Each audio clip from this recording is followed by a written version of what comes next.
जय गुरुदेव। और दोस्तों, मेरे चैनल बेस्ट हिंदी कहानी में आपका एक बार फिर से हार्दिक स्वागत है। और देखिए, आज मैं आपके लिए जो कहानी लेकर के आया हूं, एक बहुत ही विचित्र और ज्ञानवर्धक कहानी है। क्योंकि ऐसी कहानियां मैं इस चैनल पर लेकर के आता रहता हूं, ज्ञानवर्धक भी, सामाजिक कहानियां भी, राजा रानी की और दूसरी जितनी भी जिस प्रकार की भी कहानियां होती हैं, दादा दादी या नाना नानी जो सुनाया करते थे, वो सभी प्रकार की कहानियां मैं इस चैनल पर आपके लिए लाता हूं। और आज भी मैं आपको जो कहानी आपको सुनाने वाला हूं, सबसे बड़ा भक्त कौन, ये कहानी का शीर्षक है। कि भाई, भक्ति तो सभी करते हैं, लेकिन वास्तव में सबसे बड़ा भक्त कौन है।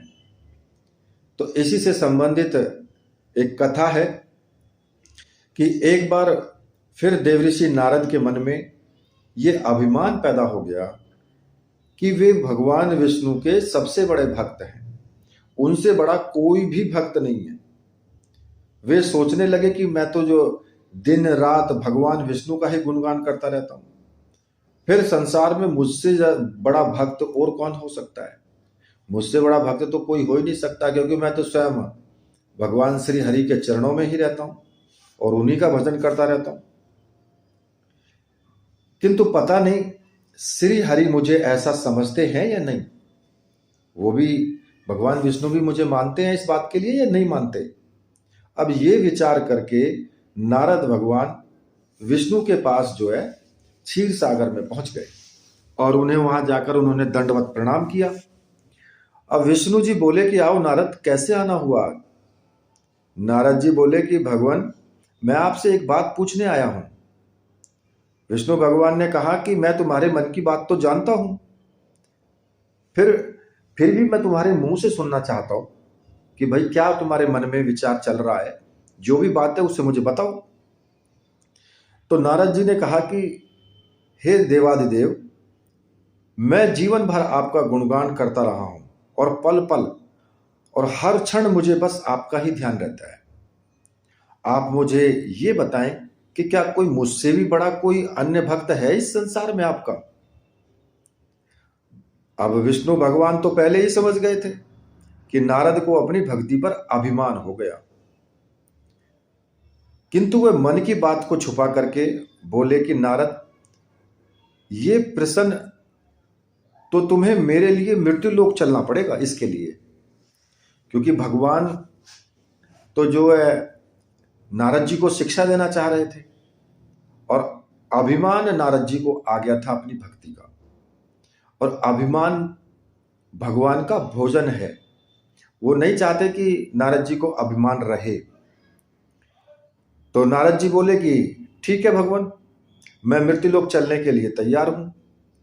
अब भगवान विष्णु जो थे, नारद जी को लेकर के मृत्युलोक की तरफ चल पड़े और धरती पर पहुंचकर दोनों ने किसान का भेष धारण कर लिया और एक गांव के किनारे बनी हुई एक झोंपड़ी थी टूटी फूटी सी, उसकी ओर वो चल दिए। विष्णु भगवान बोले कि नारद, मेरा एक बहुत बड़ा भक्त यहां एक इस कुटिया में रहता है।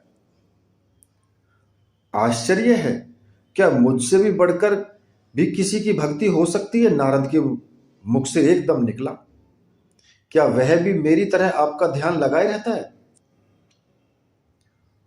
भगवान विष्णु ने कहा कि आओ, स्वयं ही जान लोगे इस बात को तो। और वो कुटिया की ओर जो है बढ़ गए।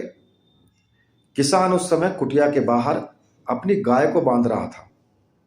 किसान गाय को बांधते बांधते उसके मुख से श्री हरि हरि गोविंद का स्वर जो है वो निकल रहा था। अब किसान वेशधारी विष्णु ने उसके पास जाकर के नारायण नारायण कहा। तो किसान ने बड़े ही विनीत स्वर में पूछा कि आप कहां से आए हो भद्र, मेरे लिए कोई सेवा हो तो आप निसंकोच मुझे बताइए। तो किसान वेशधारी भगवान विष्णु ने कहा कि हम नगर जा रहे थे, पर अंधेरा घिरने लगा है, वन में जंगली पशुओं का डर है, इसलिए रात भर का आश्रय आपके यहां चाहते हैं। किसान ने प्रसन्न भाव से कहा कि मेरी कुटिया में आपका स्वागत है। भद्र और जो रखा रूखा सूखा घर में जो भी है वो आपके लिए हाजिर है। भगवान ने मुझे आप लोगों की सेवा करने का अवसर दिया है। आपकी उनकी बड़ी कृपा है मेरे ऊपर। अब बाहर दलान में ही एक खटिया पर दोनों को बिठा दिया। किसान अंदर गया और अपनी पत्नी से कहा कि देवी, 2 अतिथि आए हैं। किसान की पत्नी उस समय अपने बच्चों को भोजन परोस रही थी।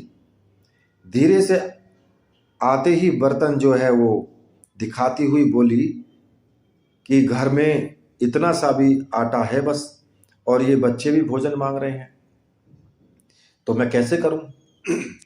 अब किसान बोला कि कोई बात नहीं, हम अतिथियों को भरपेट भोजन कराएंगे। तुम बच्चों को आज काजी का पानी पिला करके सुला देना। अब नारद और भगवान विष्णु ने उन दोनों का सारा वार्तालाप सुन लिया। फिर भी परीक्षा लेने के लिए भोजन की थाली पर दोनों बैठ गए। अब दोनों भरपेट भोजन कर चुके तो नारद सोचने लगे कि यह सीधा साधा गृहस्थ भगवान का सबसे बड़ा भक्त कैसे हो सकता है। और उधर श्रीहरि ने जो है किसान से और भोजन लाने की फरमाइश कर दी कि भाई और हमें भोजन चाहिए, और बोले कि मेरा पेट अभी भरा नहीं है, क्या और भोजन मिलेगा? अब किसान बेचारा रसोई घर में गया और जाकर पत्नी से पूछा कि कुछ और भोजन बचा है क्या? पत्नी बोली कि बच्चों के लिए जो कांजी का पानी बनाया था बस वही बचा हुआ है। विष्णु और नारद जी जो है वो भी पी गए।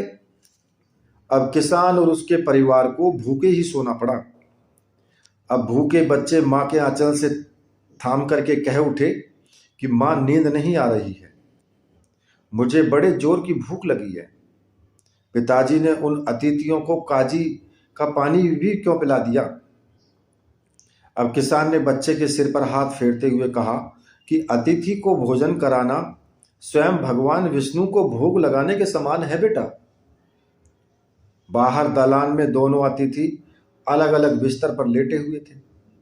भगवान विष्णु ने कहा कि तुमने सुना नारद, किसान और उसके परिवार को भोजन नहीं मिला और फिर भी वो मेरे गुण गा रहे हैं। यह तो कुछ भी नहीं है, मैंने तो कई कई दिनों तक भूखे रह करके आपका स्मरण किया है। नारद जी बोले। अब अगले दिन सुबह उन्होंने देखा कि किसान भगवान विष्णु की मूर्ति के सामने कह रहा था, गोविंद हरि हरि, तुम सदा मेरे मन में बसे रहो, बस मुझे कुछ और नहीं चाहिए। फिर दोनों अतिथियों से बोला कि हरि की बड़ी कृपा है, वही जग का रखवाला है। प्रभु की दया से रात को कोई कष्ट तो नहीं हुआ आपको? जब तक आपका जी चाहे तब तक आप दोनों यहाँ रहे, मैं खेत पर जा रहा हूं। किसान वेशधारी श्री हरि बोले कि हम भी तुम्हारे साथ चलेंगे, यदि तुम्हें कोई आपत्ति ना हो तो। नारद और विष्णु भगवान किसान के साथ उसके खेत पर गए। किसान बोला कि यही है अपना खेत, अब मैं अपना काम करूंगा, गोविंद हरि हरि। नारद बोले कि तुम तो सत्पुरुष हो, भगवान के बड़े भक्त हो, हर घड़ी उनका नाम लेते रहते हो। किसान बोला, अरे कहाँ, काम से जब भी थोड़ा समय मिलता है तभी उनका नाम लेता हूं। नारद ने पूछा कि कब कब आपको समय मिलता है? किसान बोला कि सुबह उठता हूं तब, और रात को सोता हूं तब, और दिन में जब भी काम से समय मिल जाए तो तब। ओहो, समझा, नारद के मुख से एकदम अचानक से निकला।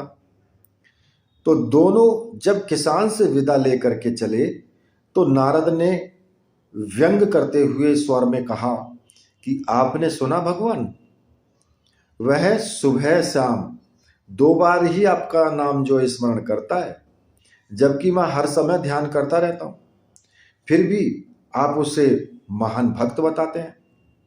नारद की बात सुनकर श्री हरि विष्णु चुप रहे, किंतु मन ही मन उन्होंने कहा कि कारण भी जान जाओगे नारद। विष्णु ने एक कलश को तेल से लबालब भर के नारद को दे दिया और बोले कि नारद इसे अपने सिर पर रखकर बिना हाथ लगाए सामने वाली पहाड़ी तक ले चलो। ध्यान रहे इस कलश में रखे तेल की एक भी बूंद जमीन पर गिरने न पाए। नारद बोले, यह सहज कार्य तो नहीं है। यह कहकर नारद ने कलश जो है सिर पर रख लिया और पहाड़ी की ओर चल दिए। नारद पहाड़ी तक गए और लौट आए। विष्णु बोले कि लौट आए नारद, ठीक है, अब ये बताओ कि इतनी दूर जाने में और आने में तुमने कितनी बार मेरा स्मरण किया? नारद बोले, एक बार भी नहीं किया भगवान, और करता भी कैसे? मेरा सारा ध्यान तो तेल और कलश की तरफ लगा हुआ था।